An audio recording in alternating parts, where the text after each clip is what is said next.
السلام عليكم ورحمة الله وبركاته.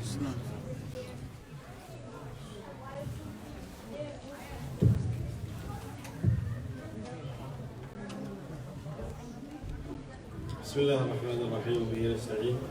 صلى الله وسلم على نبينا الكريم وعلى آله وصحبه أجمعين. بسم الله الرحمن الرحيم. يقول الله تعالى في القرآن المجيد والفرقان الحميد بعد أن أعوذ بالله من الشيطان الرجيم. بسم الله الرحمن الرحيم. إن المتقين في جنات وعيون. وقال النبي صلى الله عليه وسلم سئل النبي صلى الله عليه وسلم عن أكثر ما يدخل الجنة فقال التقوى وحسن الخلق. صدق الله العظيم وصدق رسوله النبي الكريم ونحن على ذلك من الشاهدين والشاكرين. الحمد لله رب العالمين. Today is just like any other day. But I took out my phone in the morning, and every other hour I'm getting a notification from like this news outlet and that news outlet, that live from Sydney, live from Hong Kong, live from Taiwan. It's 12 o'clock over there, and everybody's celebrating. So naturally we're all getting that mental state as well. Like, am I supposed to be celebrating? Is something going on today? Right? And because of that, a lot of people fell into that pressure. If they're out in the city, whether they're in Times Square or whether somewhere else, they're celebrating this time of the year. Some people have been waiting the whole year. Some people have been making plans for weeks for these moments that are about to come. But everyone here, you guys had the urge too as well, to go somewhere maybe and celebrate and see the fireworks. But you suppressed those urges and you came to the blessed place on earth, the most beloved place on earth, which is the Masjid of Allah Azza wa Jalla, the house of Allah Azza wa Jalla. And that won't go unnoticed. Allah Azza wa Jalla knows that. Allah Azza wa Jalla. وَمَا كَانَ رَبُّكَ نَسِيًّا. Allah Azza wa Jalla does not forget. You won't forget the sacrifice you're making, the urges that you're controlling. Right? We have made this dunya into a prison for ourselves, just like the Prophet ﷺ said. Dunya sijnul mu'min. The one guy, he's a pious person, inshallah. But he sees New Year is here. So he doesn't know what to do. He feels like he should celebrate, but then he's like, I don't want to celebrate these celebrations with the non-believers. So his name was Abby.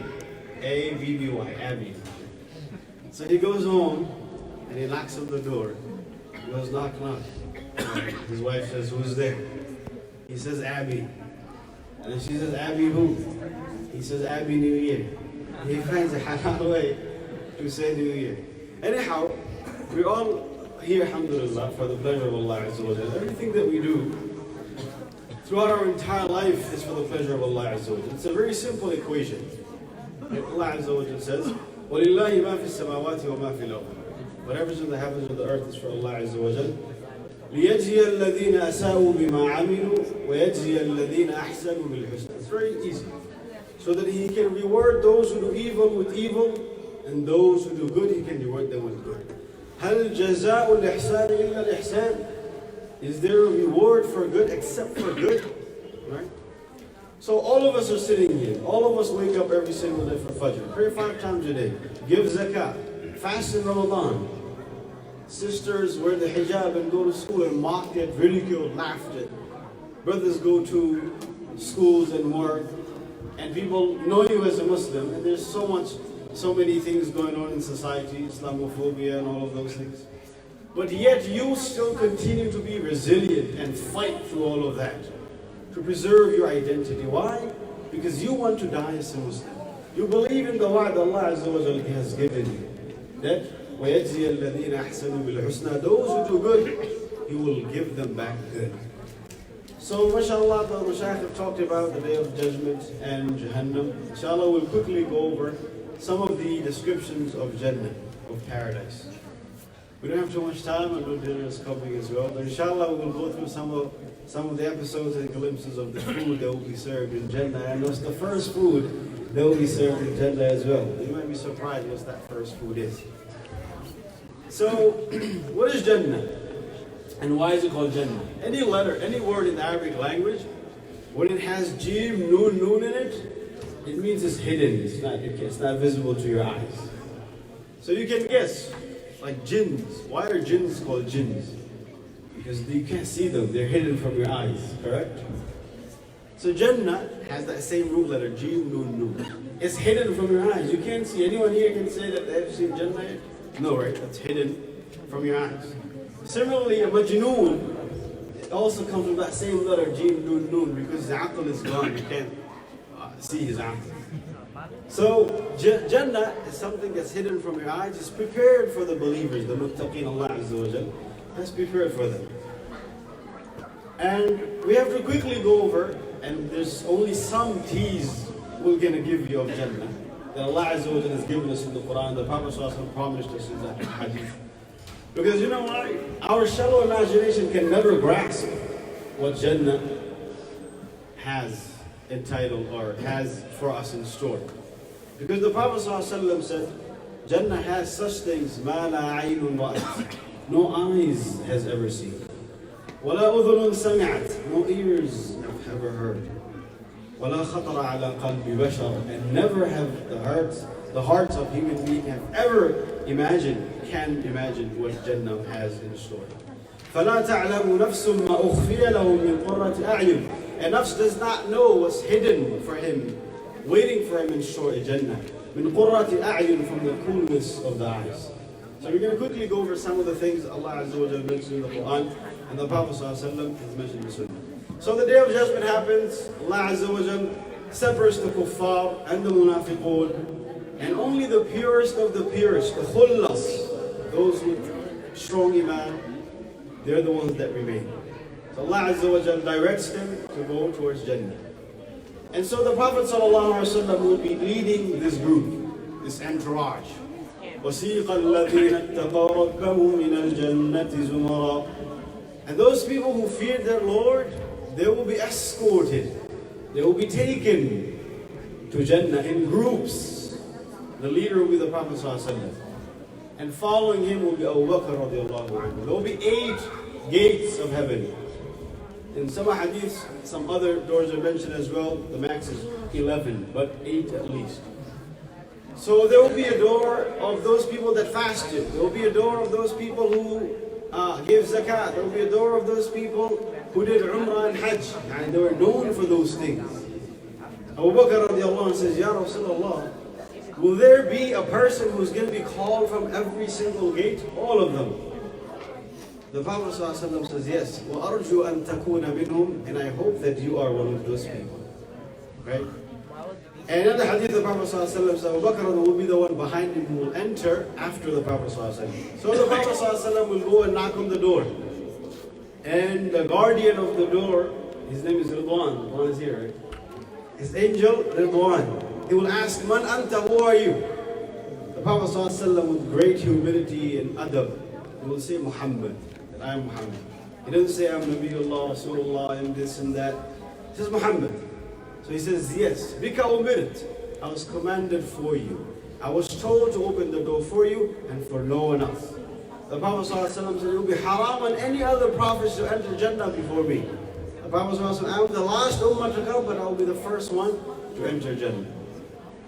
So now the size of the door, what's the size of the door? It's a door here, right? It's not that big. There's 3 doors here, not that big. How big do you think those doors are? The Prophet ﷺ says, وَمَا بَيْنَ مِصْرَعَيْنِ مِنْ مَصَارِعِ الْجَنَّةِ مَسِيرَةُ أَرْبَعِينَ عَامًا. The distance between the shutters of the doors, you see those shutters that are closing? He says the distance between those 2 shutters is 40 years. 40 years walking, 40 years running, 40 years on a horse, 40 years on a Ferrari, we don't know. But it's 40 years. And how vast and huge and massive those doors will be. You guys ever seen that clip where in the Masjid al-Nabawi, Fajr time, they're opening the door and people are rushing in because the door is small.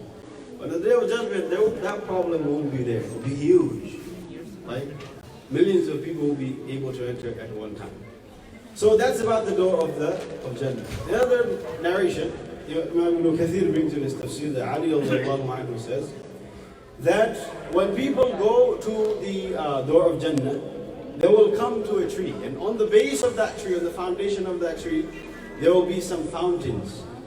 From one fountain they will take a shower, and after that they will have eternal happiness on their faces.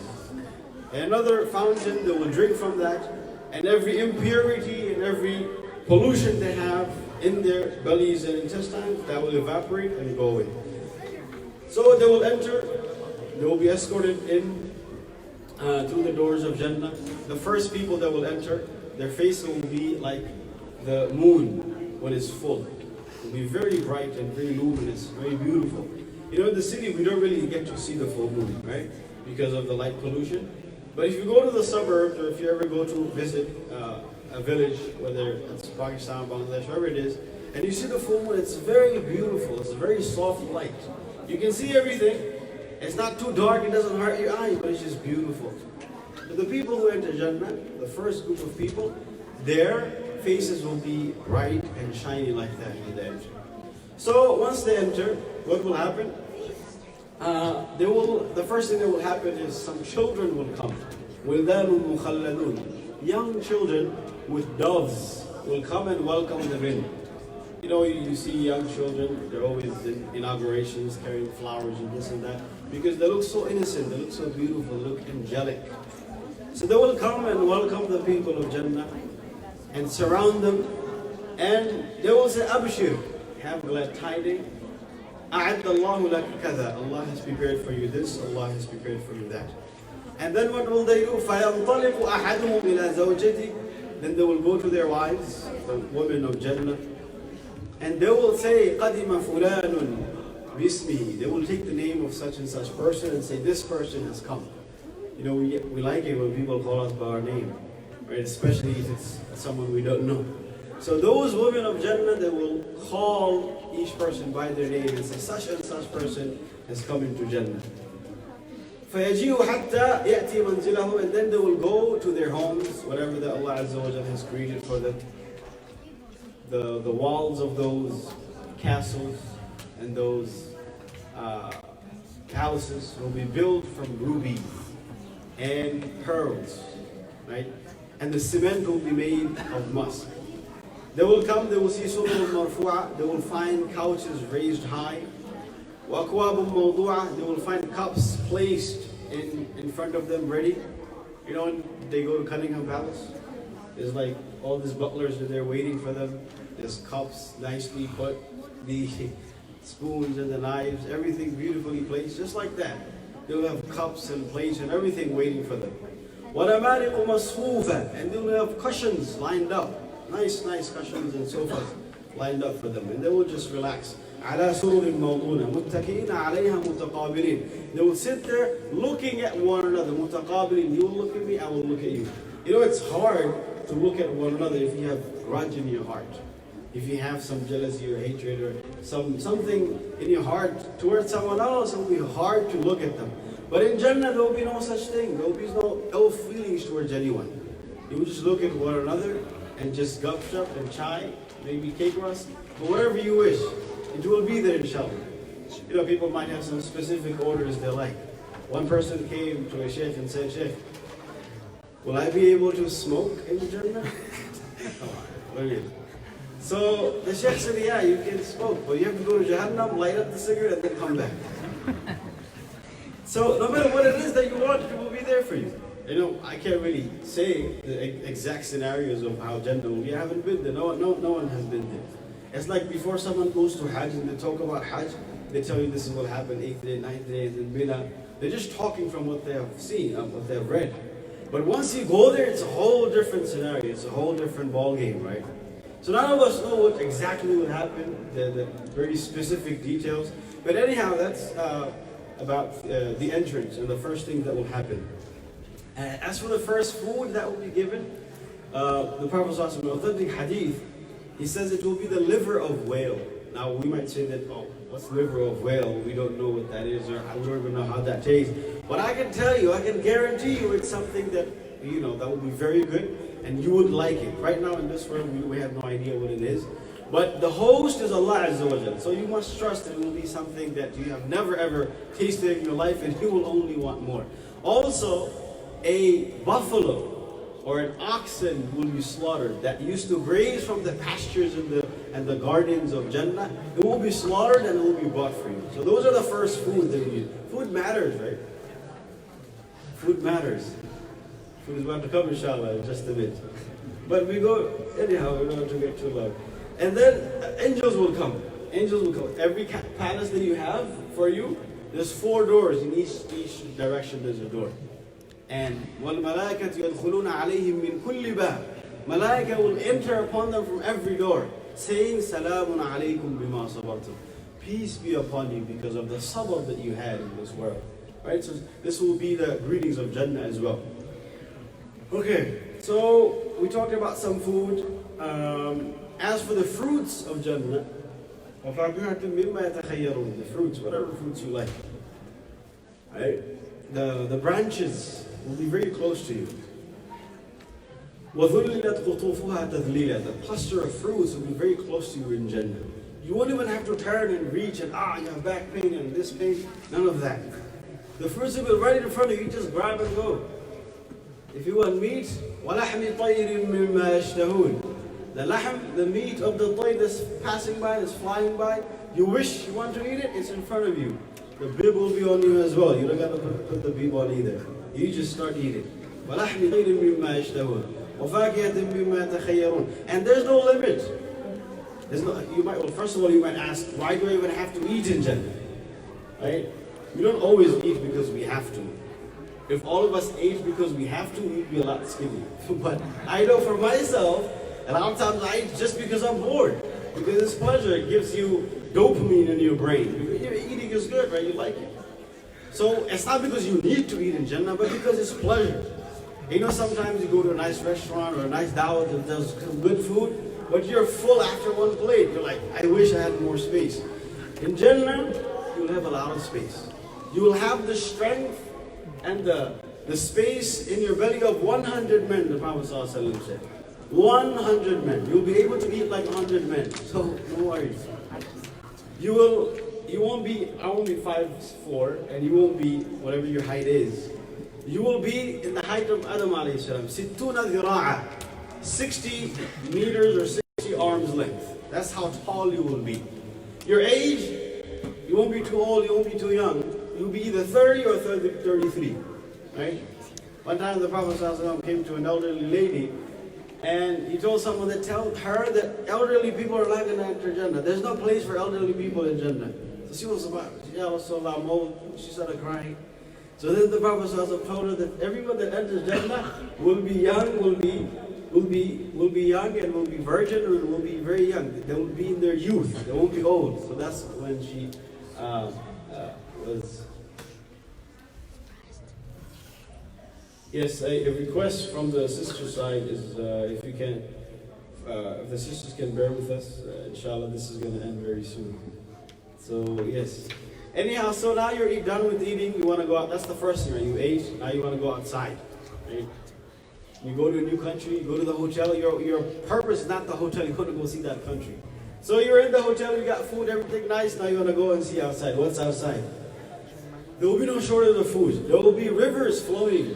Rivers flowing. Rivers of what? Allah Azza wa Jalla says in Surah Muhammad, فِيهَا أَنْهَارٌ مِّن مَّاءٍ غَيْرِ آسِنٍ. There will be rivers of waters flowing by. Such water that won't change, that won't stink, that won't smell. You know, nowadays they sell cloud water. I don't even know if it's from cloud. How would they get it from cloud? But that water, it will be pure. Right? وَانْهَارٌ مِّن لَبَنٍ لَمْ يَتَغَيَّرْ طَعْمُهُ. There will be more rivers of what? Of milk. You know, if you go to the market, the supermarket now, and we buy milk, what's the first thing we do before buying milk? Check the expiry date, because these milks spoil very fast. So Allah says, لَمْ يَتَغَيَّرْ طَعْمُهُ. The taste of that milk will never change. You don't have to worry about it being expired. وَأَنْهَارٌ مِّنْ خَمْرٍ لَذَّةٍ لِلشَّارِبِينَ. And there will be rivers of khamr. Wait before I explain the whole thing. Khamr is wine and alcohol. Not the alcohol of this world, not the wine of this world. Allah said, لَذَّةٍ لِلشَّارِبِينَ. It's very tasty for those who drink. Ibn Abbas says, rahimahullah, that the khamr and the intoxicants of this world, it has 4 things in it. أربع خصال. One is that it has a sakar, it's intoxicant, it's going to intoxicate you. In others, a suda', it gives people headache. People wake up the next day, they call it hangover. وَالْقَيْءُ, and it makes people vomit. Ibn Abbas, rahimahullah, is saying this. He says people vomit. And if you ever pass by someone, you know what I'm talking about. وَالْبَوْلُ, and they urinate uncontrollably.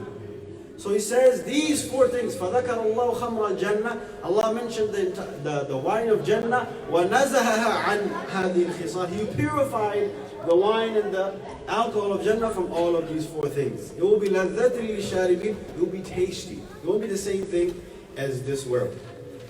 So that's, when you go outside, you will see the rivers of these things that we just mentioned. And like we said, the Prophet ﷺ said in a hadith there, Imam Ahmed, that a person will have the strength of 100 men. قُوَّةُ مِئَةِ رَجُلٍ فِي الْأَكْلِ وَالشُّرْبِ وَالْجِمَاعِ وَالشَّهْوَةِ You know the rest. Right? So these are some of the things. We talked about the castles that will be in Jannah. How about the clothes of Jannah? How about the clothes of Jannah? People spend a lot of money on clothes. You know, Black Friday just passed. People spend a lot of money on clothes. Especially brand names. Right? Nowadays you have to have a brand on your clothes. A lot of people don't even wear it. Right? And nowadays there's like this new brand that's called Supreme.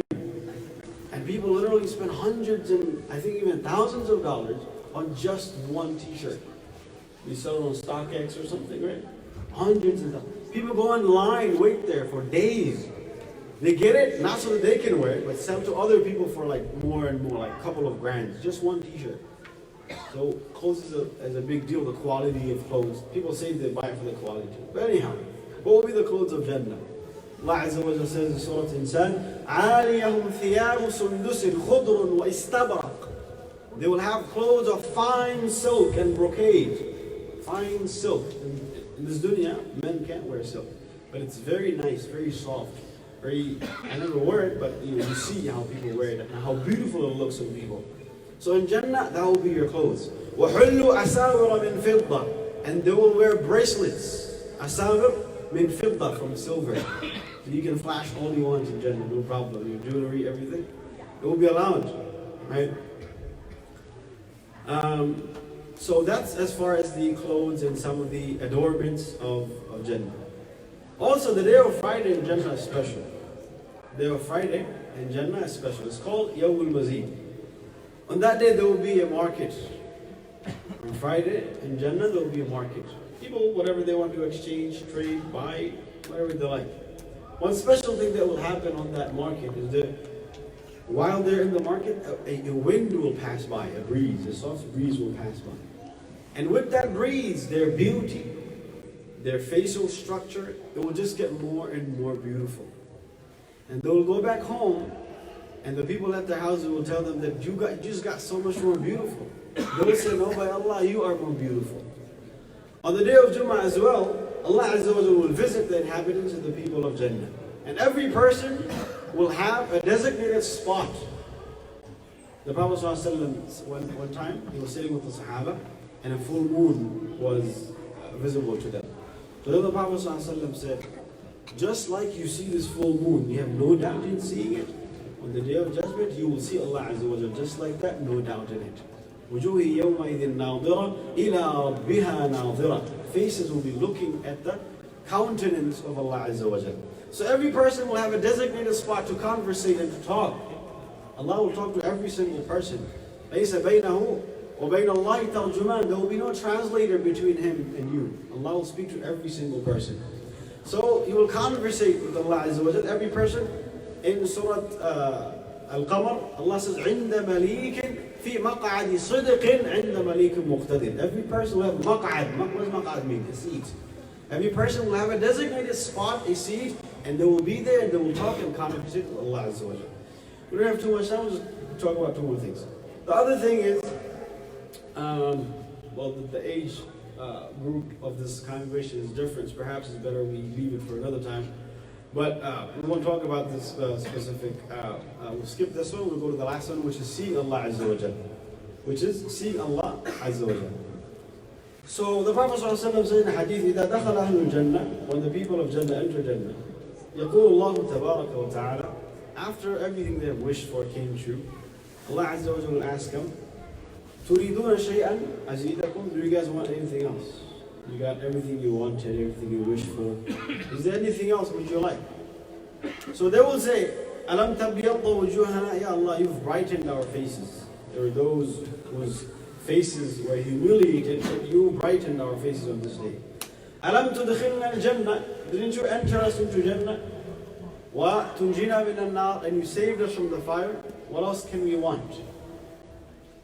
Then the Prophet ﷺ said, Allah Azza wa Jal, فَيَكْشِفُ الْحِجَابِ, He will remove the veil, the hijab, that was there between Him and His creation, and for which every single one of us were so longing and yearning our whole life to see. Allah Azza wa Jal will remove that veil. Can you imagine that moment? The first moment Allah Azza wa Jal removes that veil, that hijab is between you and Him, and you look at the countenance of Allah Azza wa Jal. The Prophet ﷺ says, فَمَا أُعْطُوا شَيْئًا أَحَبَّ إِلَيْهِمْ مِنَ النَّظْرِ إِلَىٰ رَبِّهِمْ. They won't be given something that's more beloved to them than looking at the countenance of Allah Azza wa Jal. And the Prophet ﷺ used to always make dua. أَسْأَلُكَ لَذَّةَ النَّظْرِ إِلَىٰ وَجْهِكَ الْكَرِيمِ. That, Ya Allah, I ask from your bounty and from your grace that I'm able to see and look at your countenance and face. May Allah Azza wa Jal make us all from the people of Jannah. May Allah Azza wa Jal give us all Jannah for those without any hisab and adab. So one more last thing is, how long do we stay in Jannah, right? If you go to a nice hotel, you have a transit from here to, let's say you go to Bangladesh, and you get transit in Dubai, and the airlines gives you a nice hotel, and you stay there for 12 hours, but then you leave. And you come back home and you talk about how nice that hotel was. There's like automatic flush on the toilet that you sat. There was pool there, there was this and that. So many nice things, right? But 12 hours later, the guy's gonna come and ring your door, you gotta go. But how about Jannah? How long do we stay there? Is there a limit to Jannah? There's no limit, right? There's no limit. خَالِدِينَ فِيهَا أَبَدًا, forever. Can you even imagine that? Alright, so, and the last thing, I promise the last thing, I close my mouth. Everybody wants good things, right? Everybody wants Jannah. Who doesn't want Jannah? You want Jannah, I want Jannah, everybody wants Jannah.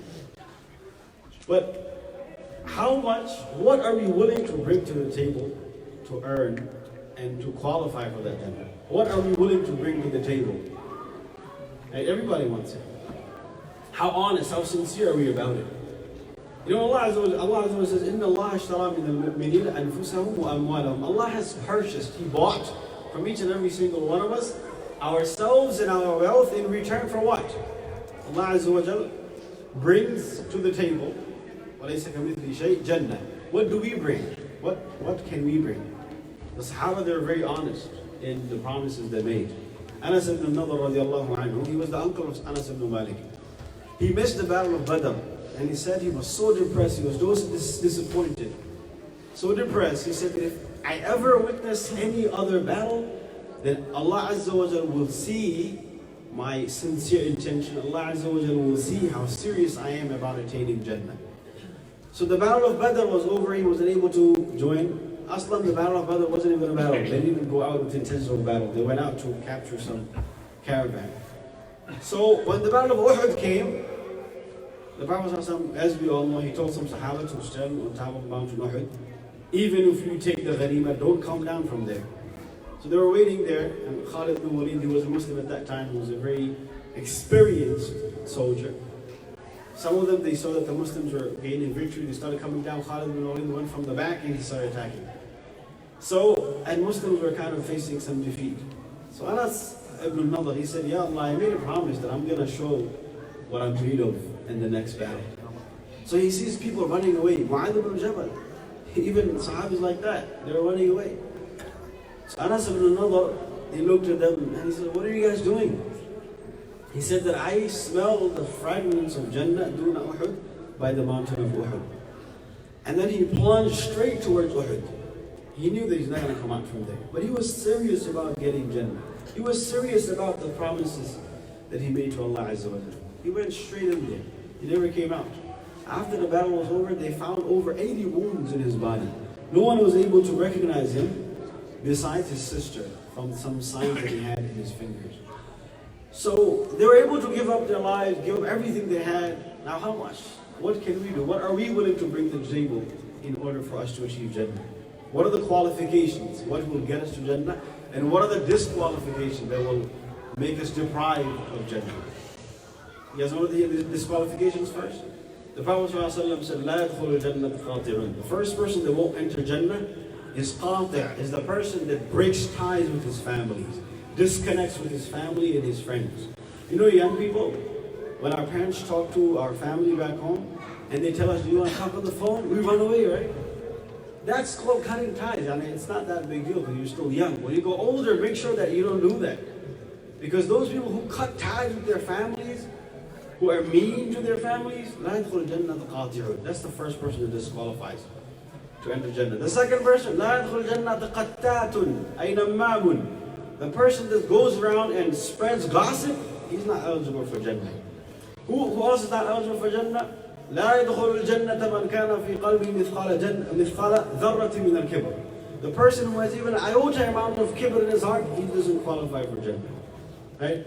Another hadith, the Prophet ﷺ says, لا يدخل الجنة عاق. The person who's disobedient towards his parents, he won't enter Jannah. The person who's disobedient to his parents, he won't enter Jannah. Another hadith, the Prophet ﷺ mentioned more people, but we'll stop here. And we'll talk about the people who qualify for Jannah. The Prophet ﷺ was asked, عن أكثر ما يدخل الجنة يا رسول الله, what will qualify me and make me eligible to enter Jannah? The Prophet ﷺ said two things initially. Primarily, he said, التقوى وحسن الخلق. Having taqwa, having the consciousness of Allah, fear of Allah, and having good akhlaq. Being nice to people, being kind to people. You know, a lot of complaint, people who don't come to the masjid and people who are a little distant from the religion, one of the complaints they have is that religious people are mean. Religious people are judgmental. Religious people are like this and like that. Right? But the Prophet ﷺ said, one of the two main reasons people will enter Jannah is husnul khuluq. Don't judge people. Don't look down at people. Be nice to them. Smile at people. Right? If someone's looking at your direction, don't turn away while he looks at you. وَلَا تُصَعِّرْ خَدَّكَ لِلنَّاسِ. Don't turn your cheeks away from people. That's kibr. That's making someone else feel bad. Right? Worry about the emotions of, try to accommodate the emotions of people. You hurt someone? The Prophet ﷺ said, the person who guarantees me what's between his lips and between his thighs, I will guarantee Jannah for him. What about the tongue? I mean, we can't really hit somebody with the tongue. But the tongue, the words that you say with people, with your tongue. The emotions that you hurt with that tongue, that's the reason the Prophet ﷺ said that.